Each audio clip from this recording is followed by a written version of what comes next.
All right, ladies and gentlemen, welcome back to the channel. Today we have a Houston Rockets video. We're going to talk about two players on the team. Those two guys, David Nwaba, and then you got Sterling Brown. Now, I'm going to just kind of break these two dudes down for this video because I have a feeling that, so first off, they're both on expiring contracts. I have a feeling that we may only be able to retain one of them.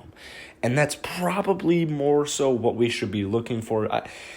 I think personally both of these two dudes are really good. And I'm curious to see what's going to happen in the offseason because they could get paid. Like they could, 100% get paid. So let's take a look at David Nwaba. Now, he is on a $1.8 million contract. This will be his final year. He had a phenomenal season with us. Unfortunately, got what was it? A strain. I think it was his wrist. I think he hurt his wrist, but he ended up getting hurt around mid to early March, and that kind of just it was the end. So he played 28 games for the Houston Rockets this season. He started in 9. Only got 22.6 minutes per game. So in those 22.6 minutes per game, he was extremely efficient. 9.2 points per game, almost a block per game. He threw in a steal per game, about 4 rebounds as well. And then shooting the ball from the field was about 58%, which is very, very good. And then from deep, not so good, 27%, which isn't his career worst, but it's not good. That is not good. So on his career, he is averaging 7 points per game, like under 4 rebounds. He is relatively young. He's 28 years old. When I think of David Nwaba, I don't think of anything offensively, and that's why this season was just so cool. Like it was so cool because I feel like he really made a big jump on offense. Now, maybe the statistics don't really back that, but you got to remember, 22.6 minutes per game, something like that. He barely played. Like this is just bench time. It's nothing crazy, but in those spot starts, like this dude can hoop. If you give him 35 minutes a night, I bet you he could go, honestly, probably 12, 7 or 8, and 3 or 4, throwing a steal or 2 per game. He is extremely efficient. The way I kind of view David Nwaba actually is like somehow a worse Jae'Sean Tate. Like Jae'Sean Tate's offensive game is way more polished. Offensively, Jae'Sean Tate is more polished somehow as a rookie, and it's definitely because of his 4 years in college at the center position and then 2 years overseas. But defensively, David Nwaba can clamp just about any player. Let's take a look at Sterling Brown next up. He is a little younger. He's 26 years old. He's actually out of Illinois as well. Sterling Brown really surprised me this season. I knew he was solid. We got him, 1-year contract.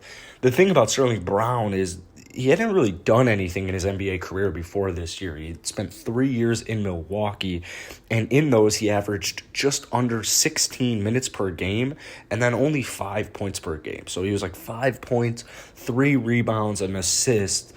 It was nothing really anything. The Bucks have been relevant and contending for quite some time now. So Sterling Brown, he made huge strides this year on the Houston Rockets. Huge strides. So he played 51 games for them. I don't think he'll be making a return after the whole, the whole scary strip club fight with Kevin Porter Jr. That's terrifying. I'm glad he's okay. That video is very scary, very scary. Sterling is covered in blood. But this season, 51 games, started in about 14, averaging just about the same minutes per game as David Nwaba, about 24.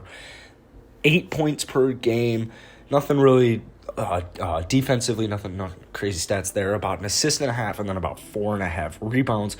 From the field, he's shooting 49%, and then from 3, he's shooting a very good 42%. And that is on 4. That's on at least 4 attempts per game.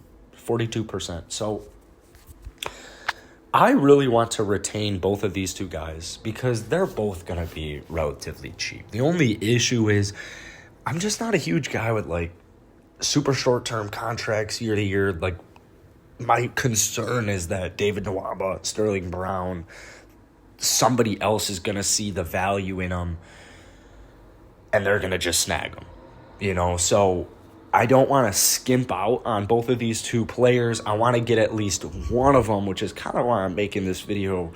Would I pick Sterling Brown or would I pick David Nwaba? Because David Nwaba is, 28, 29, about to turn 29. And defensively, this dude is an absolute monster. But when you think about our positioning at the small forward, we do have Jae'Sean Tate, who hopefully can become a defensive monster as well. Sterling Brown's only 26 years old. He can definitely hold his own on defense. He's an above average defender, in my opinion. Shoots 42% from three. He's younger, but he's definitely going to cost more money than David Nwaba because of all the things I just mentioned. So personally, I would much rather have Sterling Brown because I know Sterling and both David, they can play several positions. They can pretty much play like 2 through 4 if they really had to. Maybe not Sterling, but David Nwaba can pretty much play 2 through 4 if he had to. Sterling Brown can definitely play 2 and 3. But if I had to pick, I would go Sterling Brown just because of potential, but I wouldn't be upset one bit with David Nwaba because I know defensively the Houston Rockets aren't a necessarily great team. Hopefully that changes next year, but you got Christian Wood, who defensively just isn't great, and then you've got Kevin Porter Jr. defensively isn't great. But then hopefully next year we'll have John Wall and Kelly Olynyk both back, and they're pretty, they're good on defense. So that kind of leaves this, random spot here, but hopefully that starting role either goes to Jae'Sean Tate or a new draft pick, whatever happens in the offseason. So both of these two players, David Nwaba and Sterling Brown, they'll, most certainly be coming off the bench. But with injuries, even with just fighting for contention, these are the types of players you want on the team. So obviously I would like to retain both of them, but I think I would have to steer more towards Sterling Brown's way just because he's younger. He's got more potential to me. But I don't want to discredit David Nwaba because he is a lockdown defender, and if we can get him back, that's absolutely huge. At the small forward position, the Houston Rockets, they have Daniel House and Jae'Sean Tate, and personally, Daniel House, he did good in the bubble last year, but I haven't seen anything from him really this year except maybe a couple of games. I know it's been a chaotic year, especially for Daniel House with injuries, with COVID, all this stuff. But defensively, I think he's a huge liability. Yeah, maybe he can hold his own in big-time games, but still, I view him as a defensive liability. And offensively, I don't know, at 27, 28 years old, I just don't think he's shown me anything where it's like he's going to take that next step. So it's getting crowded at the position is the point I'm trying to get at here because Daniel House has got 2 years left. After this year, he'll have 1 year left. But I would like to lock in Sterling Brown to a several-year contract, at least 3 years, 2-3 years. And I would also like to retain David Nwaba maybe for just another expiring contract. I'm not a huge expiring contract guy, but you do need them, especially veteran role players come playoff time. That's when guys like David Nwaba would be huge. So we didn't really need him this year. After James Harden left, but I think David Nwaba could definitely help this team out, so I really wouldn't be upset either way. I just need them to get at least one of them. I really hope they get at least one of these guys. So if you enjoy this video, hit that like button, hit that sub button, and I will see you guys later.